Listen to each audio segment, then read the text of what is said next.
I'm Helen Carlin. I'm International Partnerships Manager at Liverpool. Dr. Billy Mitchell, Strategic Projects and Partnerships Manager.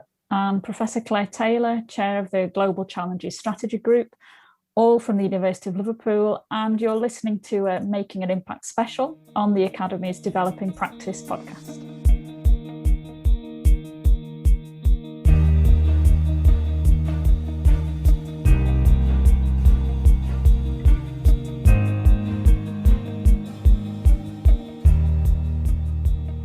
Hello.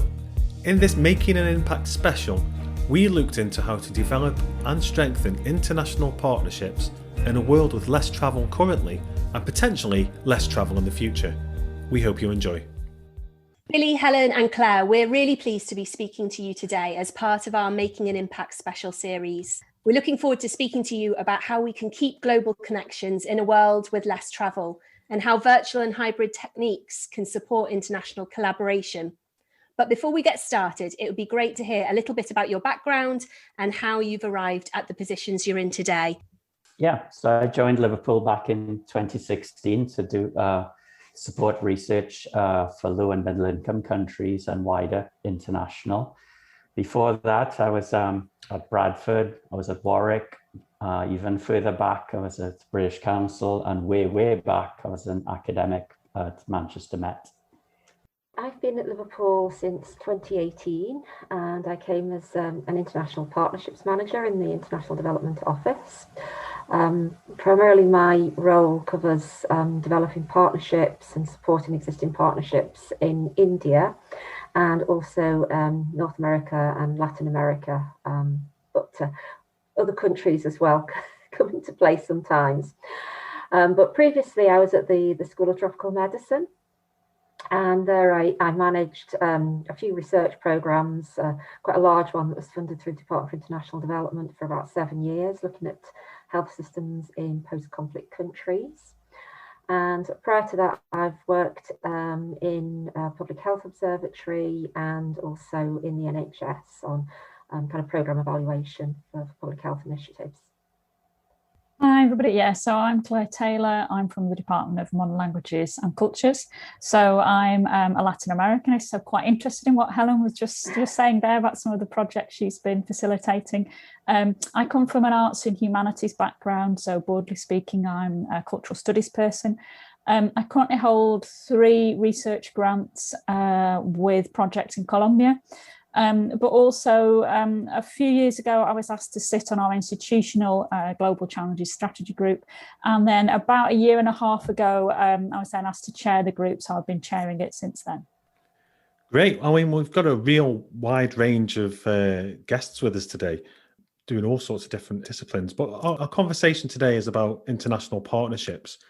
Obviously, not only the COVID-19 restrictions, but also the need to reduce our environmental impact has called into question the amount of international travel that we all take. So from your side, what do you think the impact will be on the research that involves global collaboration? Yeah, I think the COVID-19 restrictions actually accelerated a lot of these changes and a lot of this thinking.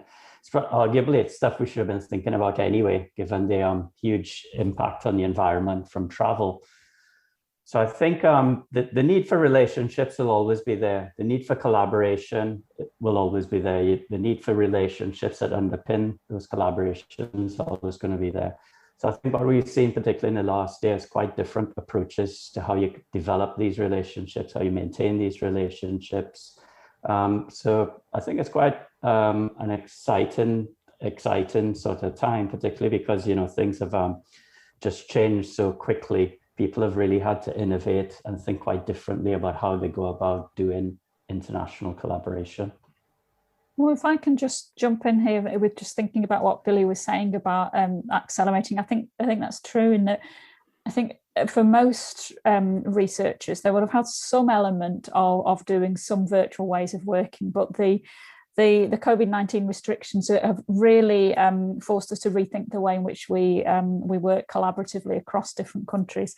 And I think virtual forms of working have really come to the fore. It also has made us rethink, I think, that not all travel is strictly necessary. So that has been important, both in terms of the carbon footprint, but also in terms of the time and the logistics. But the flip side to that is that it has also made us realise you need to have really, really strong teams on the ground if we're going to be doing a lot of working virtually, where we're not seeing each other face to face, but also we don't have that kind of bumping into people in the corridor anymore. We need to ensure we have really, really strong working relationships. And I think that's something that we've learned a lot about during the past few months. I'd agree there.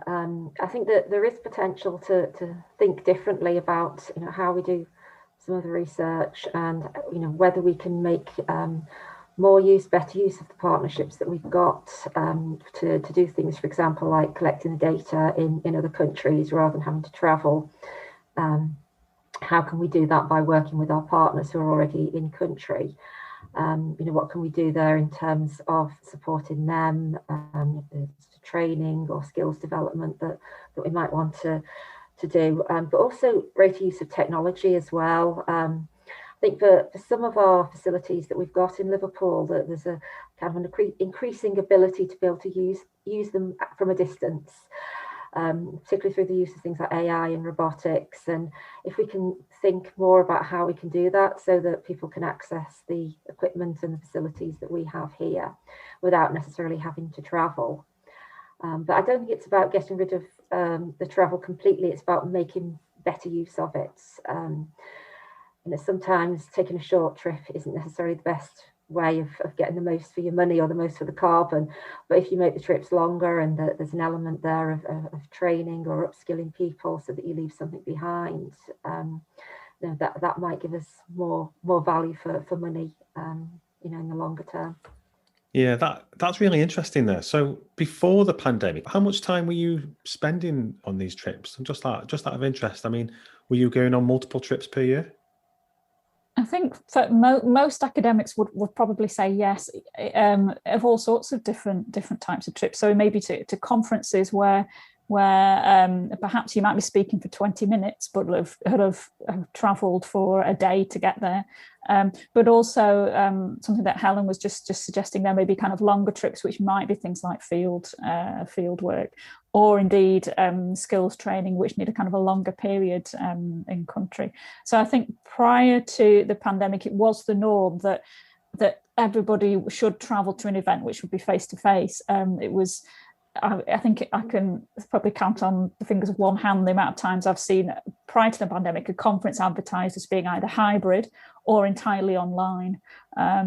So yeah, it was the norm that we all were expected to travel as part of our daily lives.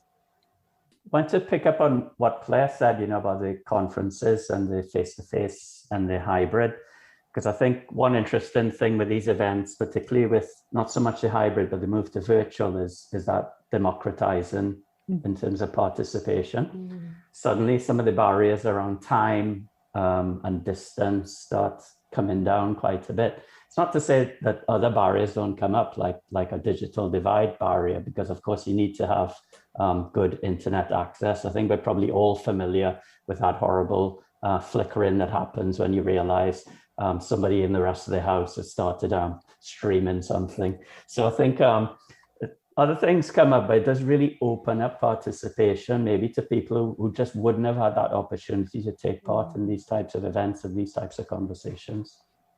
Yeah, that's really interesting. So, I mean, there's some real positives there, isn't there, around this type of working and mitigating that use of travel. Has there been any other positives that have been observed during the pandemic with regards to international collaboration? So I think, just following on what Billy was saying, because I was wanting to raise this anyway, I think definitely kind of accessibility, that although there are other barriers that come into play, as Billy said, I think running events online and allowing people to connect from different countries, different time zones, does mean that you're potentially making your event and the findings of your research much more accessible. And I think linked to that are EDI issues, where previously somebody from a lower middle income country to come to an event in Liverpool would have required several days, including things like putting, for example, childcare in place. if they're coming to our event online, and the event only lasts a couple of hours, we're making it much more accessible for those sorts of people for whom it's really difficult to put all the different steps in place for international travel. So I think there's an EDI issue there, which is, which it doesn't solve all the problems, but if we can think carefully about how we do online events to ensure we're able to give people more opportunities for meaningful engagement, then I think that's another potential positive that we're seeing. Because Helen, you had the University of Georgia Athens Symposia, and originally that was supposed to be like a small delegation that would travel out from Liverpool to Georgia Athens, but you had to move all of it online completely. Did that kind of change things? Did you, like in terms of participation and so on? Oh, absolutely, yeah. Can certainly echo Claire's point there about the number of people who can be involved in things. Normally a sort of delegation like that would be sort of half a dozen people would travel and maybe meet with 20 people when they got to Liverpool. But the event that we held in January, we had 250 people involved in 11 sessions. So the range and extent of involvement, is far greater. It would have cost, I don't know, £100,000 or so to do that if you were making people travel, plus the time as well. Taking a week out of people's diaries is just impossible. So we were very pleased about how that went.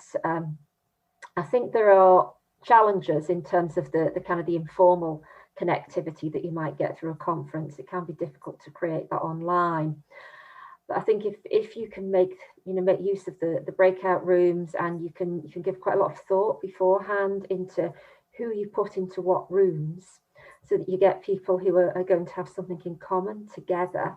And that takes quite a bit of planning and quite a bit of talking to people to make sure you sort of grouping people together in a way that's going to work, but it can be quite effective, and we've certainly seen people following up with the connections that they've made, emailing people who they've met online through that conference, so that there still are opportunities for people to meet new people and connect.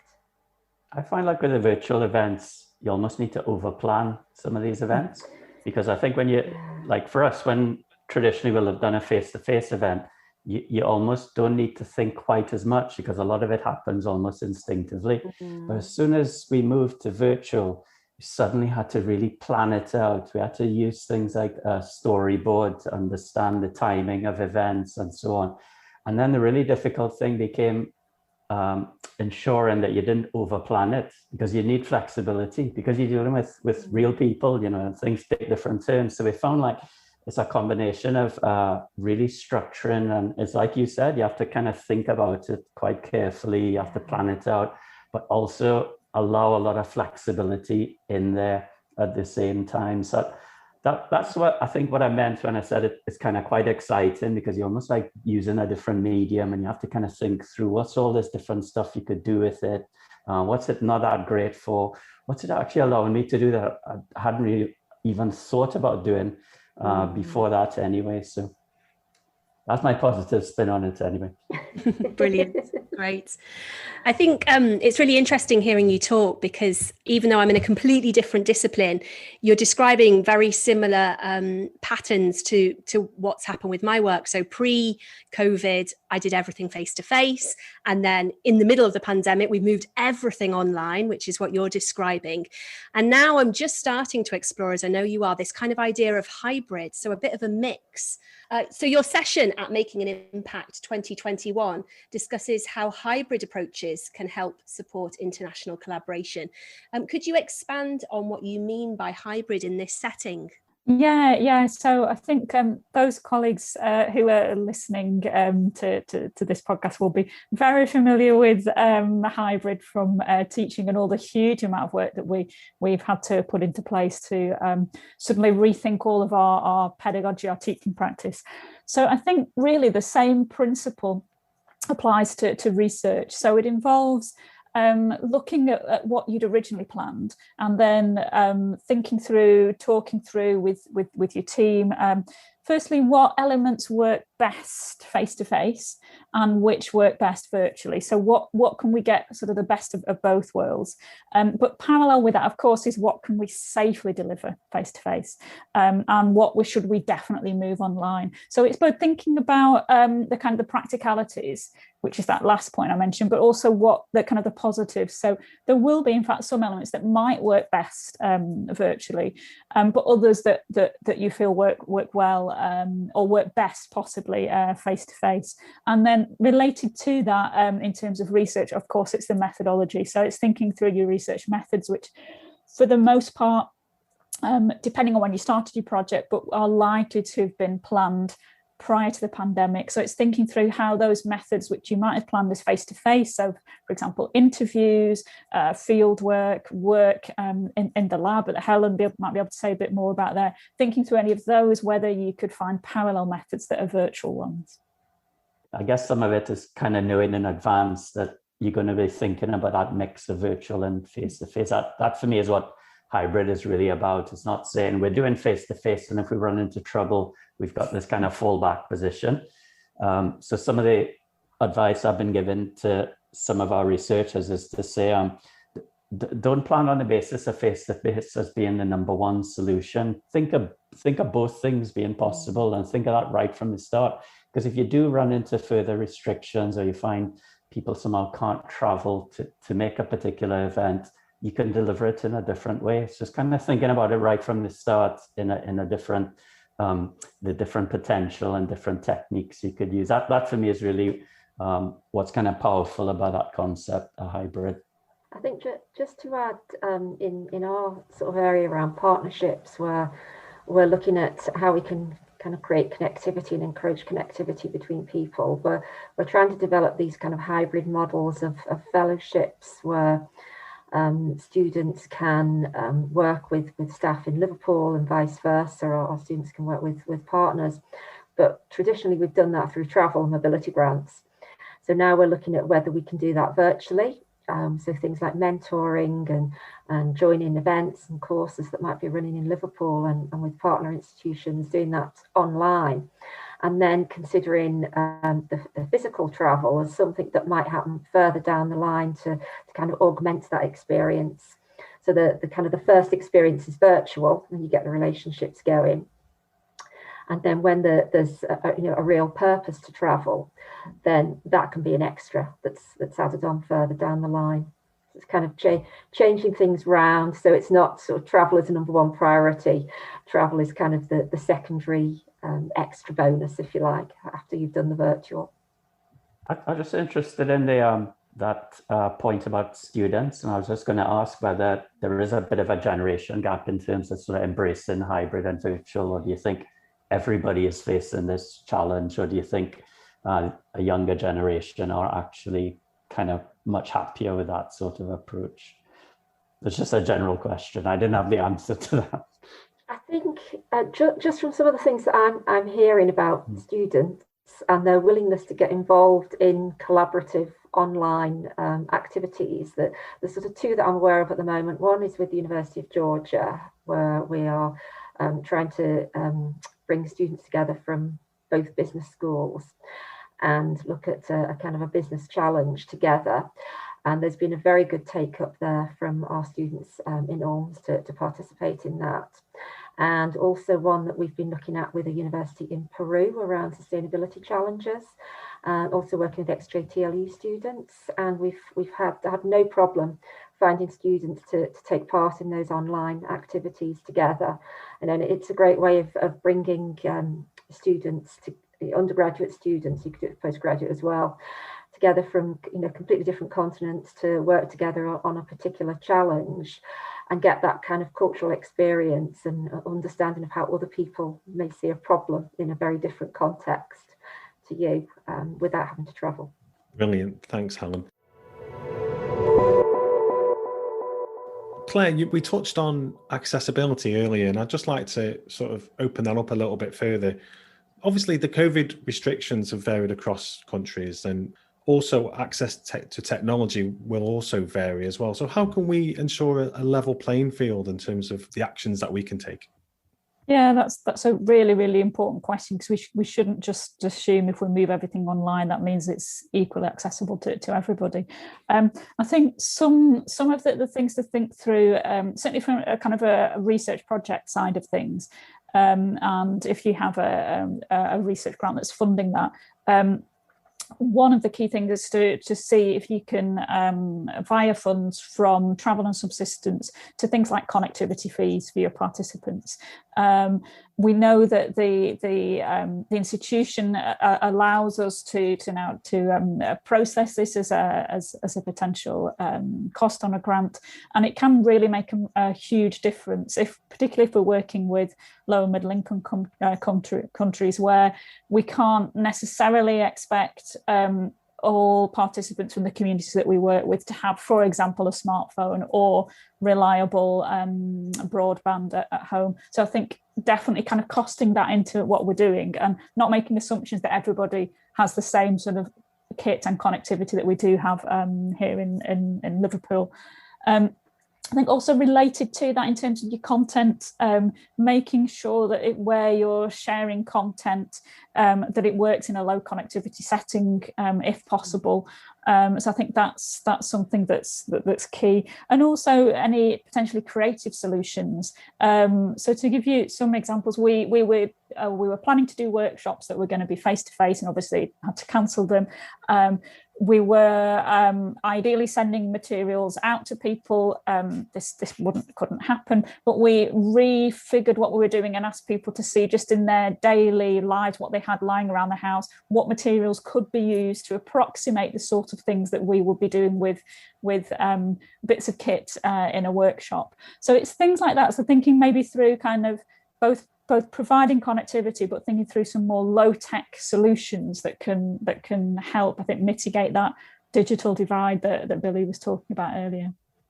I really like that. That reminds me of that film, is it Apollo 13, where they have all that kit and you have to recreate the problem on the spacecraft using a sock, wasn't it? I think it's that was it. It's like I think it is a sock. Sock, a box, toilet paper. Brilliant. Love that. Something. Yeah, I have to say I don't work. You can tell I don't work in a science lab. It's very low tech kit that I work with anyway. But we're not creating microscopes out of toilet paper. More's the shame. So we've talked about how we can maintain collaborations and connections that have already been set up. So we've talked about kind of those online connections or hybrid connections, but how can we make initial connections or reach out when face-to-face interactions are restricted, do you think? So that kind of initial building of relationships with new research partners, for example. I mean, I found that definitely making use of existing networks. So, and by this I mean that as PIs, as researchers, we may not be the best placed person to do that. So we need to learn from the knowledge on the ground. So I think asking your existing collaborators or contacts, the LMIC countries to mobilise, I think is a good first step. And I think they can often lead you rather than the other way around. So I think that's been something that I found immensely helpful in the three projects that I'm leading on. Also, it's worth saying that the community groups themselves in these countries are mobilising and are also desperate themselves to create their own ongoing communities when they cannot meet physically face to face. So in fact, and a lot of the pressures that they find themselves under have increased during periods of lockdown in their own countries. So I think it's being attentive to their needs as well, but also just seeing what local groups are already mobilising and meeting in virtual format.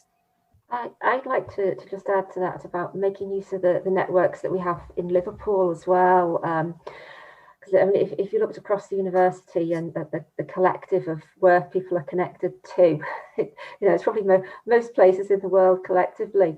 So what use can you make of those connections for people who are perhaps in a completely different field to you, but have a connection with an institution in a particular country that you would like to work with? And what introductions can be made that way as well. So yeah, as well as the connections in country, let's look at our own connections too and how we can connect people up. I think as well, it's still possible to reach out to people. It's just going to be different. So where in the past you might have bumped into someone at a conference or engineered a situation where you bumped into someone, here you kind of have to be, again, this thing of being a little bit more deliberate about it, which is okay because everybody's in the same boat. They're not, they expect this sort of thing. And the big advantage, of course, is you could really think about how are you going to introduce yourself to that person? What's the hook you're going to put across to them? And you don't have to think off the top of your head because you've got the advantage of actually preparing it and then, reaching out with an email or whichever technique is best. So you kind of take that disadvantage and try to turn it into a little bit of an advantage. And I think the other thing is if you're organizing an event, it's always hard to replicate that sort of networking.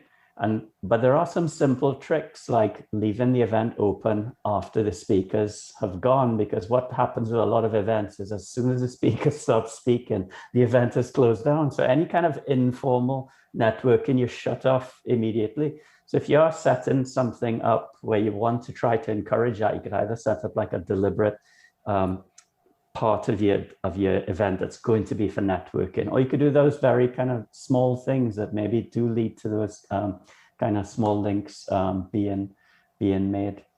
That's really interesting. Everything that you guys have been talking about so far is about forming relationships in many ways. Just something that I think it was the HR director said yesterday about using online medium is great to maintain relationships, but difficult to form them. So I just wanted your hot take on that. Are you finding the same thing? So maybe if I can just jump in here first, I think this is something that all of us who have both a foot in research and a foot in teaching are constantly dealing with on a daily basis. And we have this year a cohort of students who, for the most part, have met each other only online. I'm talking about first years here, obviously. So I think it's thinking through kind of creative ways to allow those kind of first steps. So it transfers through to what we do in our research. So it's things like doing some warm-up activities or setting people, say, a particular topic for discussion, which is just to get them talking to other people. Or, for example, some of the things that we've done in some of my research events, we've asked our participants to come along with an object that symbolises something important about the community or the organisation they represent, and they have a minute and they just say this represents whatever. So it's a way kind of to break the ice and to get those relationships going before you then get into the kind of the really sort of more technical or academic kind of questions that you want to get people thinking about. So I think those sorts of things, icebreakers, breakout groups, anything that gets people chatting and it's not just about the actual research itself, I think that's key to getting those relationships started.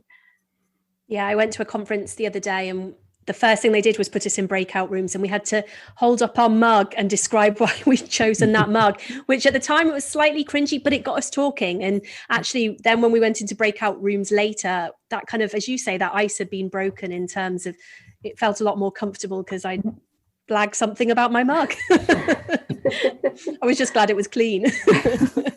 And I was just going to say, it helps you to remember people as well then. If they've said something, I don't know, off the wall about themselves and their mug, you're more likely to remember. Absolutely. Yeah. Well, it's been great to spend some time with you this afternoon. This podcast is the Developing Practice podcast. So we like to finish each podcast in the same way. And that is by asking our guests for 3 or 4 take-home tips that the listeners could reflect on in terms of their own personal practice. So if we can get maybe a couple or one tip from each of you, what would they be? I think it came up in the discussion before. It's all about embracing this new way of doing things, thinking really carefully and in terms of the structuring of it and how it's going to work, and couple that with being flexible when you actually come to develop the actual event. So structuring plus flexibility, and just embrace it. I would say something about sharing your contacts and being generous with your contacts, and always taking the opportunity to introduce people to each other.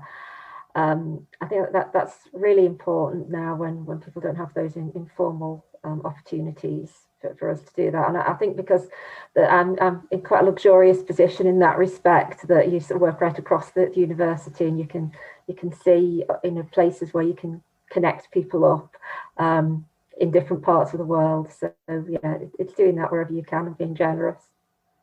Yeah, it's difficult to find just one tip, but give as many as you like. No, I think I'll just choose one. But I think I would say, just because it's something that hasn't been mentioned by Billy or Helen just now, just to reiterate the point about methods. I think so. Don't be kind of overly disappointed that because of virtual ways of working at the moment, you can't go ahead with the project as you'd initially planned.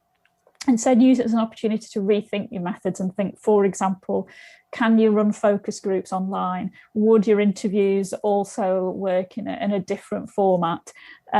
Would these things still give you the results that you need, even if not exactly the same results, but something kind of approximating to what you'd originally done? So I think kind of rethinking the ways in which you're going to engage with people, but not seeing it as like, my research has to be cancelled because I can't do it anymore.